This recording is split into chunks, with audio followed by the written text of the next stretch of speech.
Welcome back to the Nursing Post podcast, All Nursing All the Time with Ashley and Rosa. Today we discuss eugenic sterilizations. Our goal is always to inform and spark conversation. So once again, we found a topic worthy of discussion and absolutely found a lot more than Rosa or I bargained for. And to say that we went down a rabbit hole is an understatement. It was hours of research before we could even start pulling thoughts together to articulate an episode. It was rough. It was a little like, The struggle was real. I know what sterilization is. And in medicine, there's two different definitions. Either we're cleaning something and disinfecting it like we do with tools, or it's a permanent form of birth control.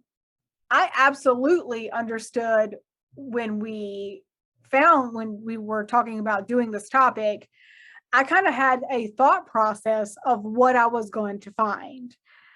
I had not researched this before, but Rosa and I both live in Virginia. We live very close to a center that was kind of a big deal when it came to sterilization. So we thought, hey, this would be, kind of good information for us to have. Yeah, it's a story right from our backyard. It's a true story. Yep. So that was a thought process. And then it cultivated into like a small snowball going down the hill really fast. Right. That's the only analogy that I can make of it. It really is. And I didn't realize reading, I was just like, man, we are one effed up country, which I'm sure every country, if you look back into history, somebody has that same thought process. But, I guess this hit a little close to home since it wasn't that long ago. Exactly. So we know what the medical terminology for it is because we just discussed it. And we know, on layman terms, what birth control is. Yes. But when you talk about eugenic sterilization, you're talking about people that are being coerced and forced into having a permanent type of sterilization, like tubal ligations, hysterectomies, vasectomies, their inability to reproduce. And you're doing this in a manner to control certain populations, demographics, races, religions, and things like that. The sad part that Ashley and I were talking about was that this was being done in the United States in the 1900s. And what's even more disgusting, in my opinion, is that it was brought to the forefront by Nazi Germany. Mm-hmm. But where the hell did they get the idea from? The United States of America. To think about that, I mean, I've heard all about Hitler and, him killing. Well, his goal was to make, an elite race, everybody to look like they had Nordic features. That's an episode all in of itself. We know by now, and we know about the Holocaust. We know what his intent and purposes were. But to think that whole idea, thing, not maybe not the whole idea, but the start of that was sparked because of what we were doing here in the United States is it's disturbing to me. I'm like, man, really? He's like, oh, can't we be good? In some part of history, I feel like, isn't there any part of history where we've, I don't get it. I just don't get it. It's disturbing. And the desire to create this elite person and race and this whole process of eugenics and sterilization, the fact that it was supported in the United States, even by former presidents, is just appalling. And I'm not talking about George Washington, honey. I mean, somebody might have expected that from George Washington, but I'm not talking about George or Tom. And that's the thing, though, is you're looking at people, not only our presidents, but this was accepted by the majority of the public as well. Physicians, you name it, they had their hands in it. That's how disgusting this is. That's just how disgusting it is. In America, we were using it for population control. So people who they so-called feeble-minded, which was a very loose term. Exactly. It was so loose. So feeble-minded included anybody with mental illness, anybody that had deformities, anybody who had psychological issues, literally, it was loosely used.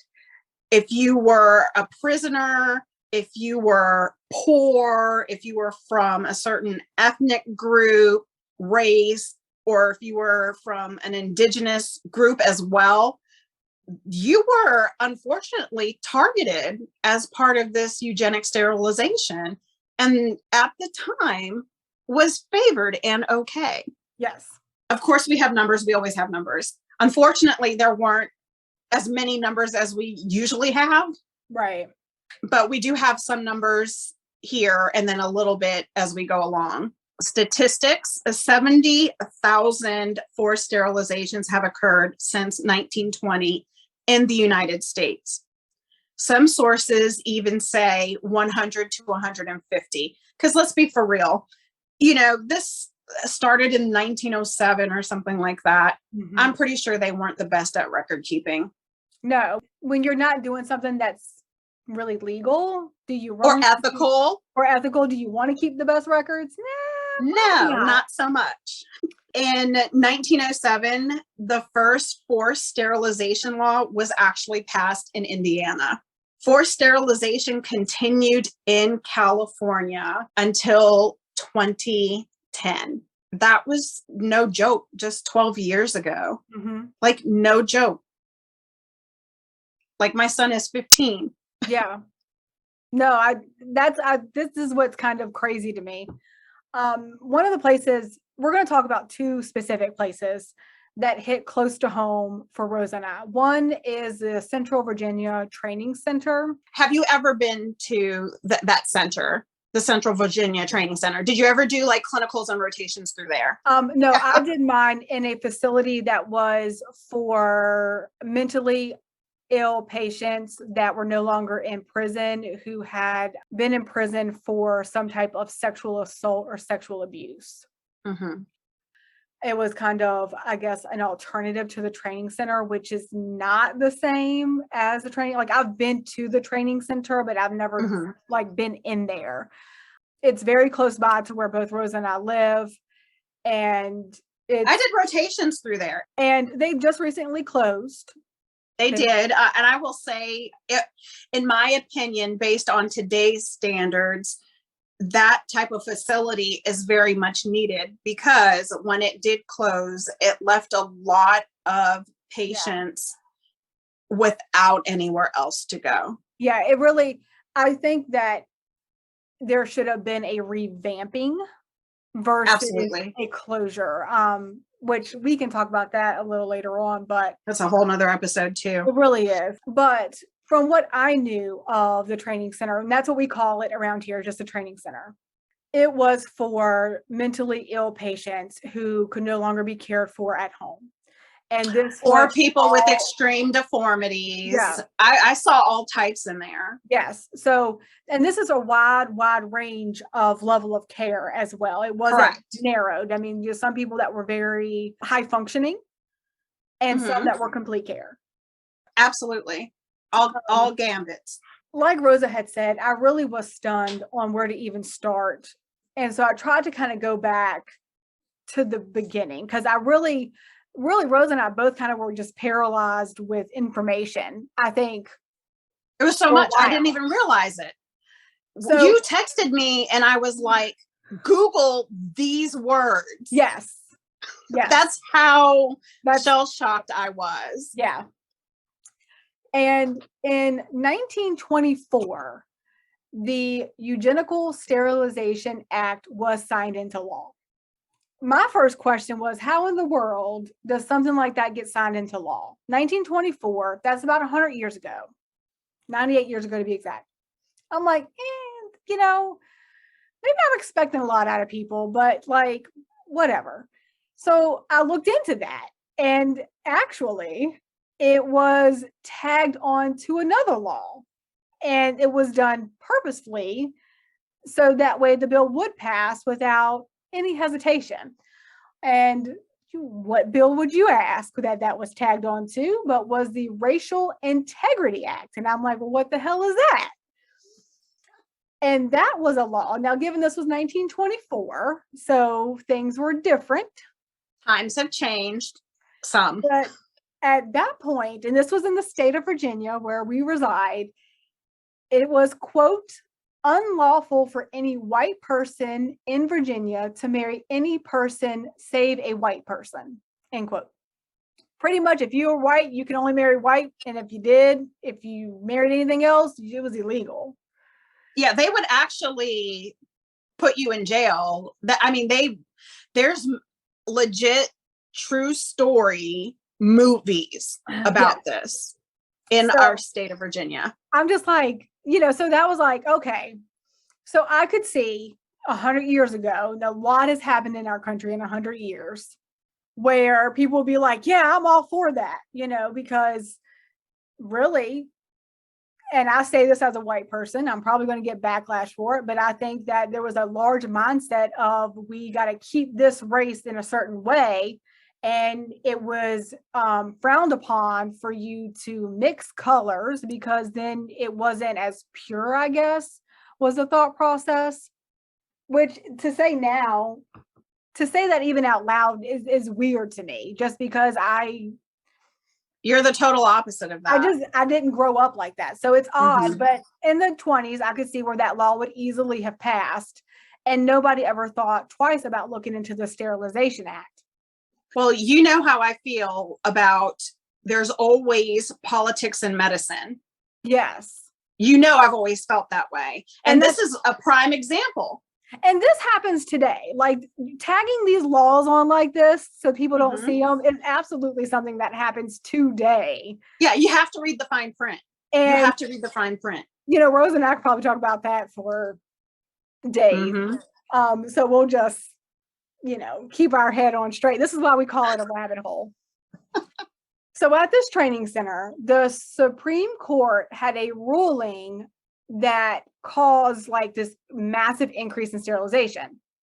So this Arthur Pitty guy, who was the superintendent of the Virginia State Colony for Epileptics and Feeble-Minded, he had actually started sterilizing patients in the early 1900s.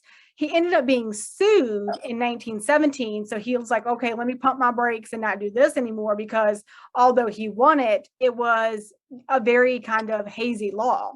Then the law went into effect in 1924, and there was also a Supreme Court ruling.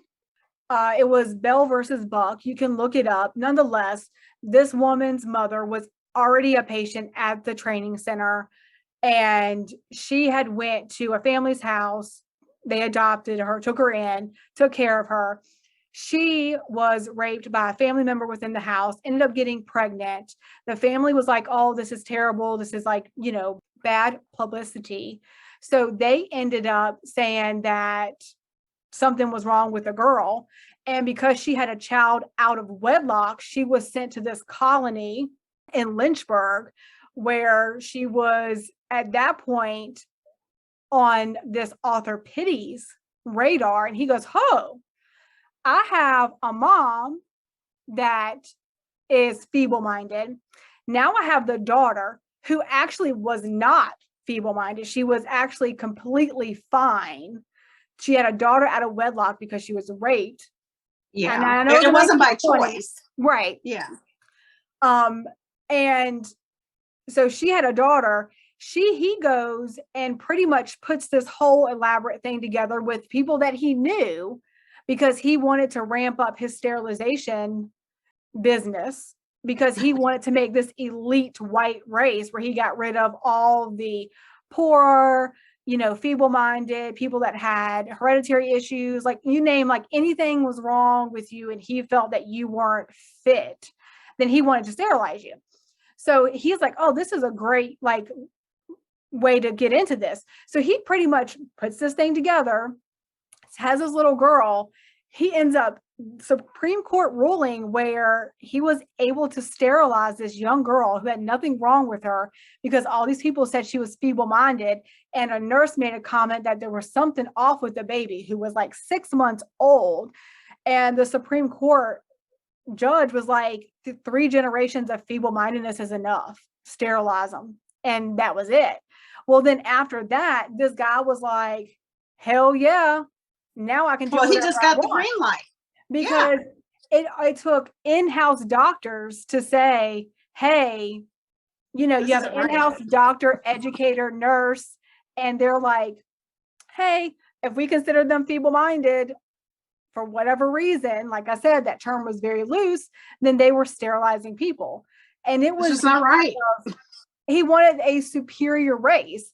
And so he said that he wanted to get rid of people that were, quote, antisocial morons, prostitutes, non-reproducing, and shiftless persons that live on public and private charity. So if you were on government assistance, well, then you must be feeble-minded. You should be sterilized in this guy's eyes. And I just can't believe this. So this opened up in the United States. Once this Bell versus Buck was passed and he won this case that he set up to win, because of course the court appointed lawyer for the young girl was somebody he knew that shared. Yeah, it's, you know, it's that was it the boys club? Yeah, the good old boys club. Absolutely. Yeah. And so after that, like, all this took off, not just in Virginia, but there was a total of 32 states that were doing this. Yeah. 32.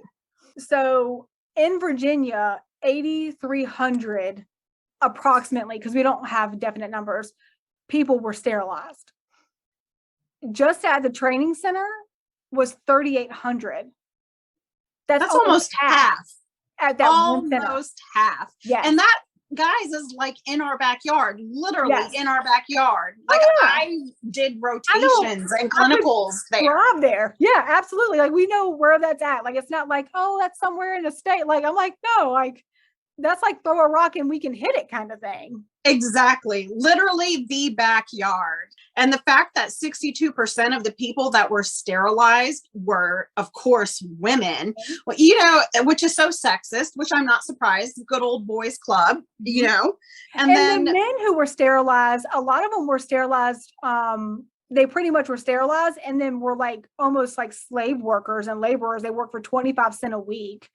For hardly anything, because they were institutionalized, and a lot of them didn't have anything wrong with them. It was just they were country, what I would call like a good old country boy, where they didn't have a lot of education, but they weren't ignorant, they weren't stupid, they didn't have a disability, and even if they did, they shouldn't have been sterilized. I completely agree. Most of these patients were white, but 22% of all of the Virginia sterilizations were performed on African Americans. Yes, and I'm sorry to say that I'm not surprised. Yeah, well, and I was actually surprised that that number wasn't higher considering the timing. However, when I was looking into that, I realized that the whole point of the sterilizing of this guy was to create a superior white race. And when you looked into it, you know, other states that were sterilizing patients, like I read North Carolina, they really did sterilize a lot of African American females, and most of them at a very young age. So there were definitely in the United States different races that were targeted and ethnicities that were targeted. California, I believe, was another one. They really targeted Latino women. It's definitely a crazy thought process that these lawmakers had. And I remember reading that in the 60s, they were talking about like overturning the Sterilization Act, and the lawmakers were like, nobody's complaining about it, just leave it alone. Like, well, by that time you had, I know, but by that time you had birth control. You know what I mean? Like, there were so many advances by that time. It's like, did you really need to continue this law? Like, you really didn't need, like, why didn't you repeal this crap? Like, is hard to understand. It's hard to wrap your mind around how just morally, it's not even on an ethical level anymore, because it is. We all know that, but morally, as a human being, it's not right. Yeah, absolutely. And then it's not even enough. On top of all of this, Puerto Rico's been through enough. Mm-hmm. They've had that's a whole other episode in itself, just on the country and the people in PR. But it just wasn't even enough for the United States to just leave it in the 50. You know what I mean? That Right. they had to carry this to territories. Puerto Rico is a U.S. territory. Yes. So is Guam. So are some parts of the Virgin Islands. Mm-hmm. A lot of people don't realize that. The thing that's baffling to me is that the United States just didn't leave it in the 50. No. They took it to a U.S. territory in Puerto Rico and thought, this is an amazing idea. We're going to sterilize the women and we're going to fix it so that, there'll be no more poverty and overpopulation issues in Puerto Rico. And it's just so dumbfounding. Well, and the thing that got me was a lot of this happened in the 1930s in Puerto Rico, and they didn't come a U.S. territory until the late 1800s. So, I mean, they weren't even a U.S. territory for 40 years before we were like, hey, let's fix all these problems. It's sad. It's sad. Yeah. And like I said, it could be a whole nother podcast, because about all the loopholes that they did to get businesses there, and how the country is kind of like in disarray now. But like I said, whole different episode. Right. But this just continues to show the amount of abuse that the U.S. government just conflicted on people and afflicted people with. And it was pushed so much that it became part of a workforce, and people were offered for free to have this done. And the idea that some are more fit to reproduce than others, like the whole poor brown people in a so-called underdeveloped nation were too unfit to have children is crazy. And then, the nurses who went door to door selling sterilization to women, like they were making a buck. So if you had more than 2 children, they were knocking on your door. It is so crazy. It is so crazy. And most women who had the procedure done were told that it was reversible. Complete lie. We all know that today. Absolutely. We all know that today. And that's what I don't understand is you have the U.S. government funding these programs in Puerto Rico off of their thought process. It's not like Puerto Rico had said, hey, we're having issues. No, they just decided, oh no, this is overpopulated. And actually at that time in Puerto Rico's history, they were doing very well financially. Just a little bit. Just a little bit. That's another episode. That goes to the episode that I was talking about. They weren't a poor, overpopulated country. Not at that time. Not at that time. I mean, Puerto Rico does translate into Port of Gold, but like I said, another podcast. So not only were they forced or coerced or lied to get them sterilized in PR, but women were unknowingly involved in clinical trials using birth control pills or IUDs. This, when we did our podcast on Henrietta Lacks, that's when we found out, when we found that out, it was shocking. But it wasn't shocking for me to read this in this podcast because we knew it happened before. Right. We educated ourselves. Yes. The women, of course, knew that they were taking medication to prevent pregnancy, but they were under the impression that these were already approved methods. Mm-hmm. They were FDA approved, they were medically sound. They had no idea that they weren't. And the medications had such high levels of hormones that there were a lot of side effects, including death. Causes of death, of course, went unknown. And of course, there weren't any autopsies done. to think about how hard this was pushed, I want people to understand that from the 1930s to the 1970s, a third of the females in Puerto Rico were sterilized. A third. And that is the highest sterilization rate in the world. Disgusting. Absolutely appalling and disgusting. Absolutely. And the average age was 26. Yeah, Which is, isn't that crazy? Because nowadays people are waiting later and later in life to have a family. Mm-hmm. But at 26, that was the average age. Yep. It's so eye-opening. And I know, we have talked about this before, but to think that you would lie to people, give them bad information, like do all these things is unreal to me. Like, you have people that are nurses that are selling sterilization to women because they have more than 2 kids. What in the world? Well, I will say this, there are countries that recently have uplifted like a similar statute. Yeah. Yes. Yeah. I'm not going to say the country because I think everybody knows in that country, everybody's child had to basically be a son, and, they pretty much discarded, the daughters, side of the road, orphanages, blase this, blase that, to the point where the orphanages were overfilled with females because of this law that you can only have one child. Mm-hmm. And so, now they're allowed to have 2 children. Will it ever end with that country? I don't know, but it's not uncommon is what is unfortunate about it. Mm-hmm. That's really the whole problem.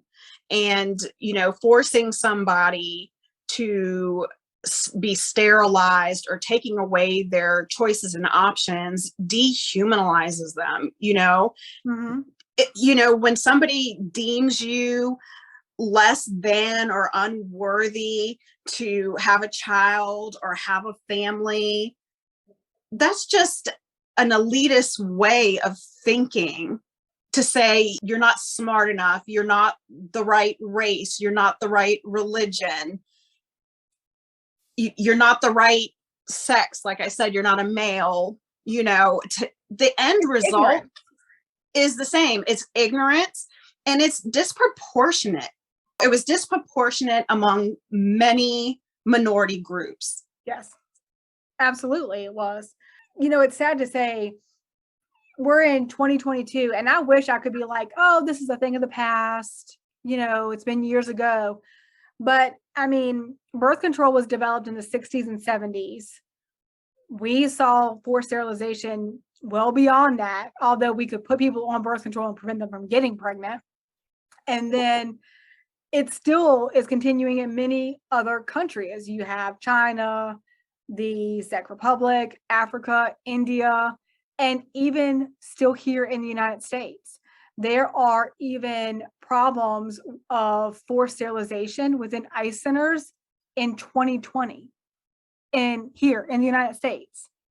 It's disgusting. That was 2 years ago. I mean, and there was a nurse who actually was a whistleblower to bring that to light, because they were like, she said it wasn't right. So you go, girl. That's all I have to say, because without her coming out and talking about it, many of us wouldn't even know about that. That's true. That's true. And the fact that the WHO organization and even the United Nations has had to take measures to make this cause like an awareness campaign is alarming. It's alarming enough for us not to stay silent. So I give kudos to the whistleblower and more respect. Well, Rosa, how many times have you said that if you don't say anything, then you pretty much are agreeing with it? And that's you're compliant. Exactly if you're silent, you're compliant. In the United States, nobody spoke up. It wasn't until the 70s when somebody finally spoke up. It took 40 years for somebody to speak up and say, whoa, whoa, whoa, whoa, whoa, this is not right. We need to stop doing this. And we're still battling that another 40 years later. That's definitely food for thought. So, and in my opinion, and I'm just going to throw this nugget out there, in today's society, this is pretty much the same as designer babies. And I'm going to leave it at that. If you would like our references for our podcast today, you can visit our website, thenursingpostpodcast.com. Be sure to subscribe to our podcast. We would really appreciate it. And you can leave us your thoughts and comments on any of our social media platforms. And thank you again for listening to The Nursing Post.